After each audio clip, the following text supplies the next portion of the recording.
UP TGT की तैयारी कर रहे सभी साथियों को मेरा नमस्कार। और आज का ये वीडियो आपके लिए खास इसलिए है कि थोड़ा सा विचार करने की ज़रूरत है। बहुत सारे कैंडिडेट, बहुत सारे लोगों ने अलग अलग तरह की बातें की और उन अलग अलग तरह की बातों में एक बात जो मेरे मन में आई है, मैं आज आप सबके सामने रखना चाहता हूँ। कितनी सही है और कितनी गलत है।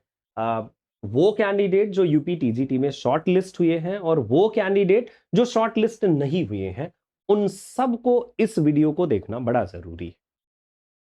आप देखिए मेरे पीछे ये पेपर की कटिंग है और आपको ये पता है कि यूपी टीजीटी पर के एग्जाम को लेकर के एग्जाम में जो चीजें हुई उनको पता ही है कि कोर्ट केस उस पर चल रहा है। खैर, अब कोर्ट केस की मैं बात करूंगा तो बहुत सारे कैंडिडेट्स को मतलब लगता है कि शायद हम उन कैंडिडेट्स के साथ नहीं हैं जो लोग सिलेक्शन जिन लोगों का को मतलब शॉर्ट लिस्ट किया गया। देखिए, ये पहले भी मैं कह चुका हूं, एक बार फिर से मैं कहूंगा कि आप सब कहीं ना कहीं हमसे जुड़े हैं और हम कहीं ना कहीं आप लोगों से ही जुड़े हुए हैं। देखो, बात यहां पर आती है पारदर्शिता और बात आती है सही चीजों के होने की और बात आती है कि किसी भी तरह की तानाशाही ना करने की। और बात आती है कि जब आपका रिजल्ट आए तो आपको एटलीस्ट, आप शॉर्टलिस्टेड कैंडिडेट हैं या आप शॉर्टलिस्टेड कैंडिडेट नहीं हैं, आपको उसके बारे में कंप्लीट एक जानकारी हो कि आपने क्या मार्क्स, किस तरह की चीजें रही। मेन मुद्दे पर आते हैं।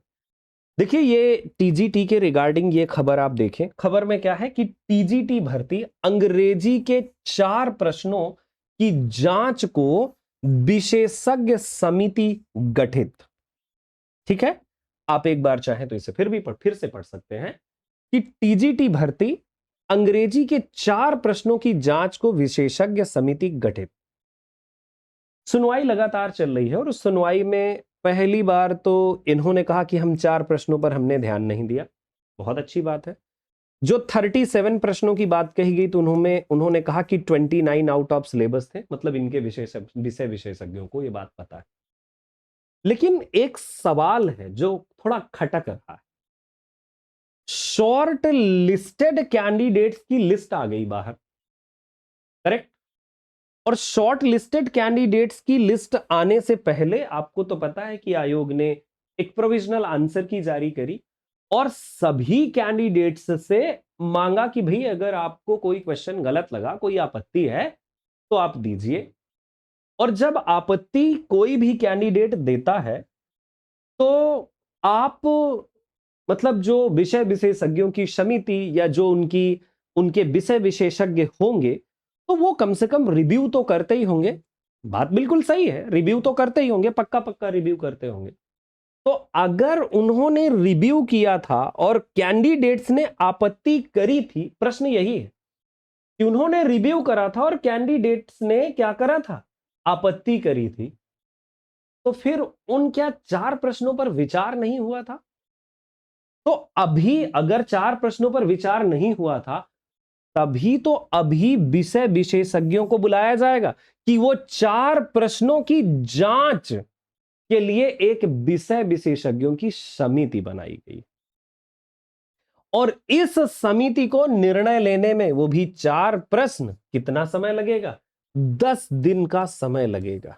मैं और कुछ नहीं कह रहा, बस मैं यही कह रहा हूं कि शॉर्ट लिस्टेड कैंडिडेट्स की लिस्ट दे दी इन्होंने, लेकिन अगर 4 प्रश्न ही गलत इंस्ट्रक्शन के साथ थे, उन पर क्या तब विचार नहीं किया गया था जब आपत्ति दर्ज करी गई थी? बाकी मैं कुछ नहीं कह रहा हूं, बस मैं इतना ही कह रहा हूं। बाकी आप सब समझदार हैं।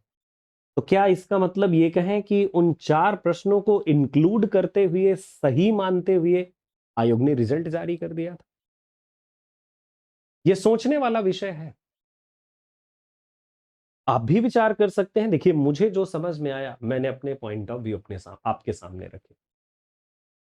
बाकी ये पूरी बातें हैं, ये वो प्रश्न संख्या हैं जिनकी 3, 11, 12 और 100, ये वो प्रश्नों के नंबर हैं और इनकी जांच को लेकर के सारी चीजें आएंगी। खैर, ये सुनवाई चल रही है बराबर, है ना?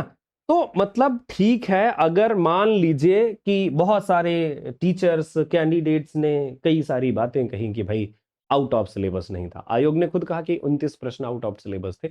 29 नहीं, बहुत सारे आउट ऑफ सिलेबस है, लेकिन लीप अप होती कर रहे हैं 37। ठीक है, खैर चलो वो भी बात मान लिए। जो आपत्ति दर्ज करी गई तो देखिए उसमें क्या बात आपके सामने आ रही। 29 प्रश्नों को मानने 10 दिनों का समय मांगा जा रहा है, और ये सबसे बड़ा विषय मुझे यही जो समझ में आया, मुझे लगा कि एक बार कहीं ना कहीं आपके संज्ञान में ये बात डालनी चाहिए। एज ए टीचर मैं उन सभी के साथ हूं, चाहे वो शॉर्ट लिस्टेड हो चाहे शॉर्ट लिस्टेड ना हो, क्योंकि मैंने तो सबको पढ़ाया है। अगर कोई शॉर्ट लिस्ट हुआ है तो मेरे साथ अपनी खुशी जाहिर करता है, और नहीं शॉर्ट लिस्ट हुआ है तो अपना दुख। तो कहीं ना कहीं एज ए टीचर सभी टीचर शायद ऐसे ही हों, लेकिन बस यही मुझे लगा एक बार आपके सामने बात रखनी चाहिए। बाकी तो शिक्षा सेवा चयन आयोग है जो भी कर रहा है, सारी चीजें चल रही हैं, प्रक्रिया में है।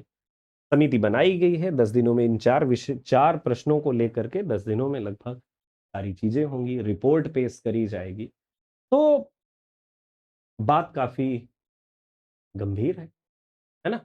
अच्छा, अगर बहुत ज्यादा हक की बात करोगे तो लाठियां खाने के लिए तैयार रहिए। बहुत ज्यादा हक, बहुत ज्यादा पारदर्शिता की बात करना ठीक नहीं है। लाठी खाओगे, मार खाओगे, करियर बिगड़ जाएगा, और ज्यादा दिक्कतें होंगी, तो जेल में भेज दिए जाओगे। तो शांति, खामोशी ही शायद ज्यादा बेटर है। खैर, जो भी हो, ये मामला जल्दी से क्लियर हो ताकि कैंडिडेट्स को बहुत ज़्यादा प्रतीक्षा ना करनी पड़े। वैसे भी बहुत लंबा समय प्रतीक्षा किया गया था इसके लिए, और बहुत लंबे समय की प्रतीक्षा के बाद ये सब कुछ हुआ था, और उसके बाद चीज़ें यहाँ तक पहुँच चुकी। थैंक यू सो मच मुझे सुनने के लिए। आपकी इस विषय में क्या राय है, आप क्या सोचते हैं इसके बारे में, कमेंट बॉक्स में ज़रूर बताइएगा। और मिलेंगे अगली किसी सेशन में, किसी वीडियो में। तब तक के लिए सभी को मेरा नमस्कार।